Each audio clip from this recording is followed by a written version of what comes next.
Hello friends, today we will discuss 30 most expected MCQs from the chapter Sexual Reproduction in Flowering Plant. This will be important for your NEET 2021 and 22. This is part 2. Part 1 I have already uploaded. So please go through both the videos as it will be beneficial for your NEET exam. First question is, geitonogamy involves fertilization of flower by the pollen from another flower of same plant.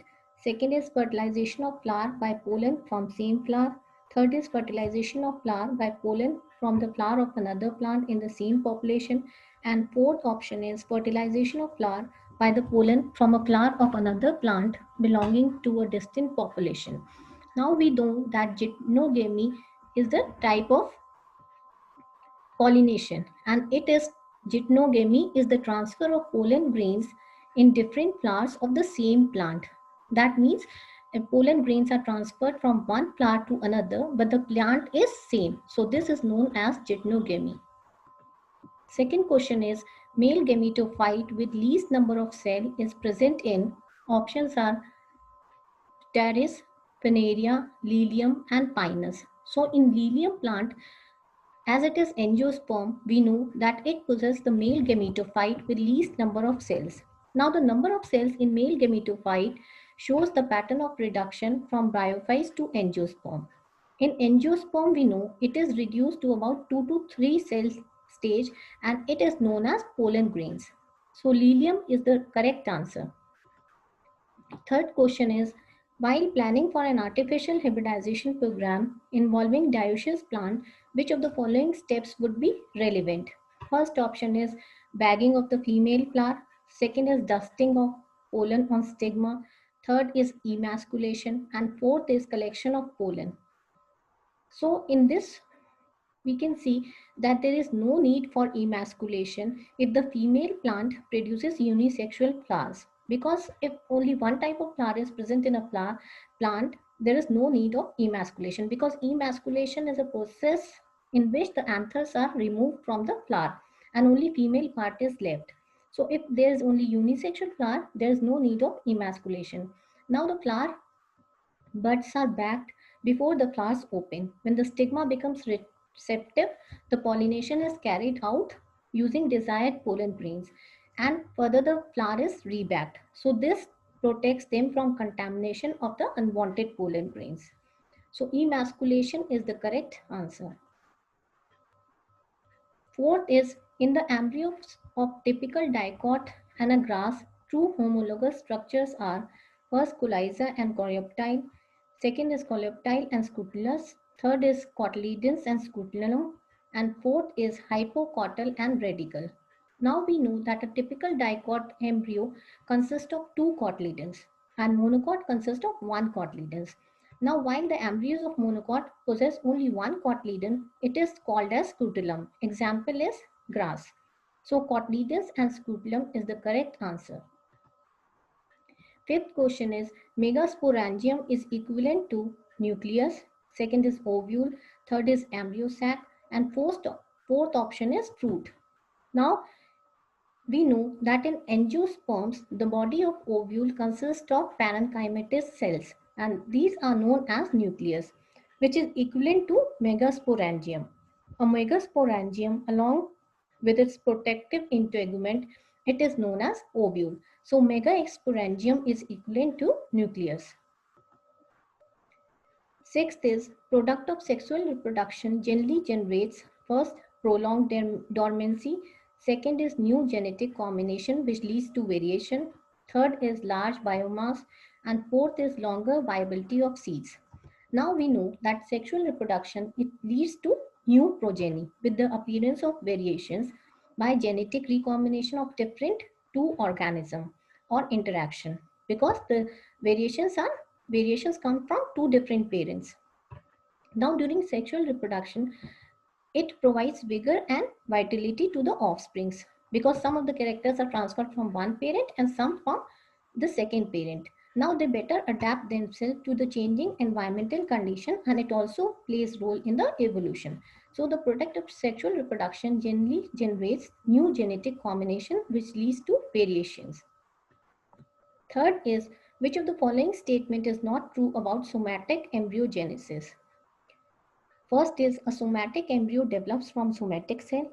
Second is the pattern of development of somatic embryo is comparable to that of zygotic embryo. Third is somatic embryos can develop from microspores. And fourth is somatic embryo is induced usually by auxin such as 2,4-D. Now, first of all, we should know that what is this somatic embryogenesis?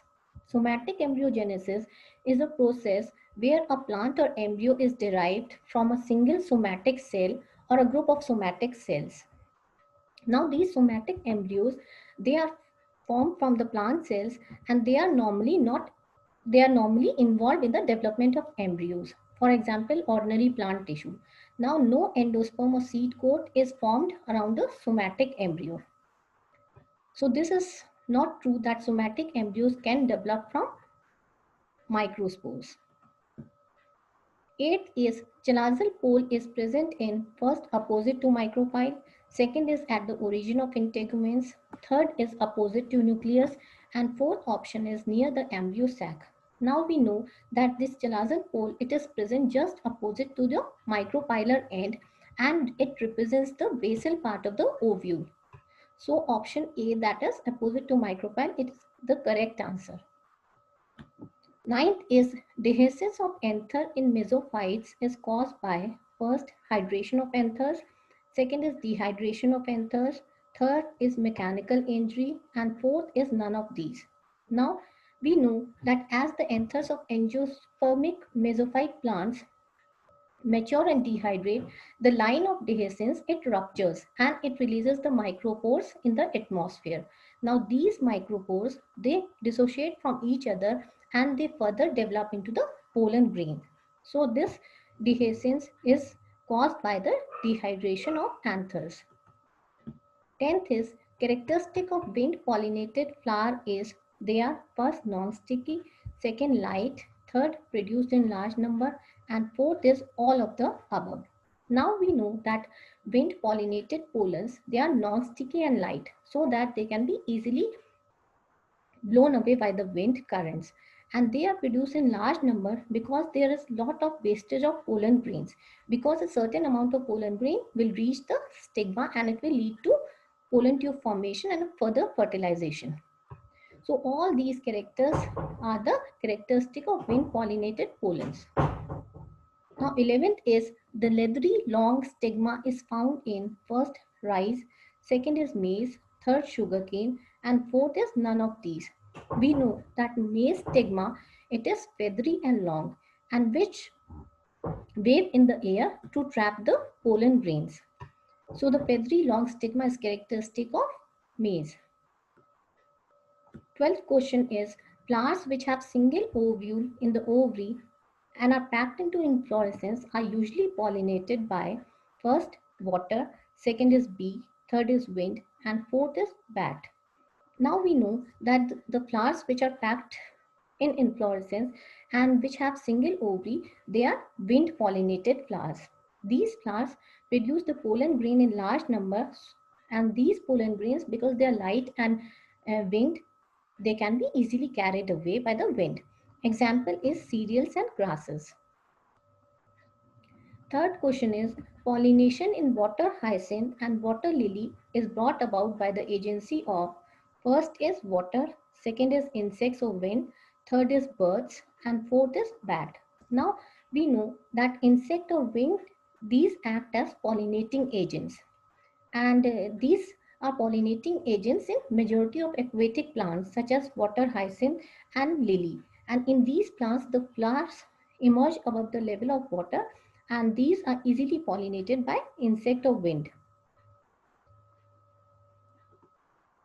Now fourth question is thalamus contributes in the fruit formation in first is apple, second is strawberry, third is cashew nut, and fourth is all of these. Now we know that thalamus, it contributes to fruit formation in apple, strawberry, and cashew nut. In such plants, the species where the thalamus contributes to fruit formation, the fruits are usually known as false fruit. But in most of the plants where the fruit develops from the ovary and other floral part, they degenerate and fall off, and these are known as true fruits. So apple, strawberry and cashew nut, all these comes under the category of false fruit. 15th question is, the world's largest viable seed excavated from Arctic tundra is first lupin, ficus, date palm and phoenix. Now we know that the oldest viable seed is lupin, and this lupinus, it is extracted from Arctic tundra, and the seed is germinated and planted after an estimated record of 10,000 years of dormancy. 16th question is, total number of meiotic divisions which are required for forming 100 zygote or 100 grains of wheat is, first is 100, second is 75, third option is 125 and fourth is 50. Now we know that for the formation of 100 zygote, 100 male gametes and 100 female gametes are required. Now these 100 male gametes are developed from 100 microspores, that is, they are developed from 25 mitotic divisions, and 100 egg cells are developed from 100 megaspores, that is from 100 meiotic division.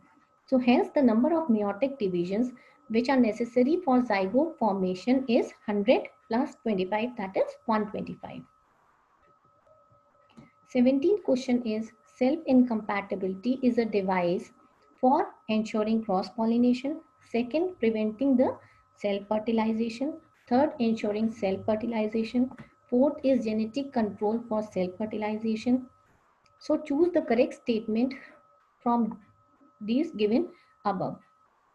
Now we know that from these statements we can see that statement 1, 2 and 4 are correct and third is incorrect, and it can be corrected as self-incompatibility. It is a device which ensures cross-pollination and it prevents the self-fertilization and keeps the genetic control for self-fertilization.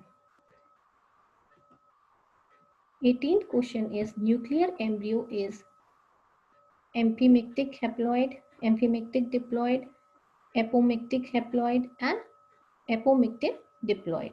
Now we know that substitution of usual sexual reproduction by a form of reproduction which does not include this meiosis and syngamy, and it is known as apomixis. Now in this apomixis, what happens, the embryo is developed by some other tissue without fertilization, for example nucleus or integuments. Now nucleus, as we know, it is a diploid tissue, so nuclear embryo is apomictic diploid. Which one of the following statement is correct? First, sporogenous tissue is haploid, endothecium produces the microspores, tapetum nourishes the developing embryo, and fourth is hard outer layer of pollen is intine. We know that sporogenous tissue is always diploid. This endothecium is the second layer of anther wall and it performs the function of protection and helps in the dehiscence of anthers to release the pollen grains. Now outer hard wall of the pollen is known as exine, but tapetum, it nourishes the developing embryo. So the cells of tapetum usually possess the dense cytoplasm and they have more than one nucleus. So the function of tapetum is it nourishes the developing embryo. 20th question is, the scutellum observed in a grain of wheat or maize, it is comparable to which part of the seed in other monocotyledons? First option is cotyledon, second is endosperm, third is aileron layer, and fourth is plumule. Now we know that scutellum is the modified cotyledon and it is observed in the grain of wheat or maize. It lies between the embryo and the endosperm. So the correct answer is first, that is cotyledon. 21st question is, cotyledons and testa respectively, they are edible parts in first walnut and tamarind, second French bean and coconut, C is cashew nut and lychee, and fourth is groundnut and pomegranate. So these cotyledons and testa, they are found in groundnut and pomegranates because they are edible parts, and a cotyledon, we know that it is significant part of the embryo within the seed of the plant. Now upon the germination, this cotyledon, it becomes the embryonic first leaf of the seedling. So it is often thick and hard and forms the seed coat. So this is edible parts in groundnut and pomegranate. 28th second question is an example of seed with endosperm, perisperm and caruncle is coffee, lily, castor and cotton. Now the example of seed with endosperm, perisperm and caruncle is castor. Now castor seed is the source of oil and we know that it has wide variety of uses also. Now this seed contains 40 to 60% of the oil which is rich in triglycerides. So castor is the correct answer. 23rd is dry indehiscent single seeded fruit formed from bicarpellary syncarpus inferior ovary is Caryopsis, Cypsilla, berry and cremocarp. Now we know that dry indehiscent single seeded fruit it is formed from bicarpellary syncarpus inferior ovary and it is found in Cypsilla. So this is also known as false or pseudocarpic achene and this is thin fruit. So B option is the correct answer. The freshly receptacle of Synchronous of fish encloses a number of achnins, samras, berries and mericarp. Now this we know that the freshly receptacle of Synchronous of pig it encloses a number of achnins. So this acne is a thin dry pericarp and it is free from seed except at one point. Now the fruit develops from a monocarpellary pistil is having superior unilocular and ovulated ovary. So option A is the correct answer. 25th question is the fruit is chambered, developed from inferior ovary and has seeds with succulent testa. It is found in pomegranate, second is orange, third is guava and fourth is cucumber. Now this we know that it is chambered, the fruit chambered from inferior ovary is found in pomegranate. 26th question is a diploid female plant and a tetraploid male plant are crossed. Now the ploidy of the endosperm shall be tetraploid, triploid, diploid and pentaploid. Diploid female plant will have definitely two polar nuclei and each polar nuclei we know it is haploid. Now with one male gamete it will form tetraploid male plant.